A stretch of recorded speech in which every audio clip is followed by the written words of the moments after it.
কিছুদিন আগে এই যে একটা ভিডিও করেছিলাম না, ব্লক প্রিন্টের, এইগুলো আমি অর্ডার করেছিলাম। তো এইগুলো অর্ডার করার পর এটা দিয়ে যে কাজ শুরু করব বা এটা দিয়ে একটা কিছু করব, তো ব্লক প্রিন্ট করার আগেই কিন্তু আমার ছেলে ব্লক প্রিন্ট করে দিয়েছে। তো তাকে না মারতে পেরেছি না কিছু বলতে পেরেছি।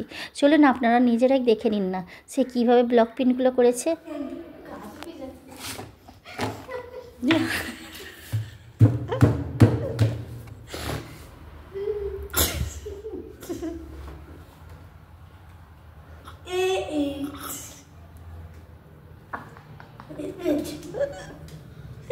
বাবু এগুলো আর উঠবে না, সব রয়ে যাবে।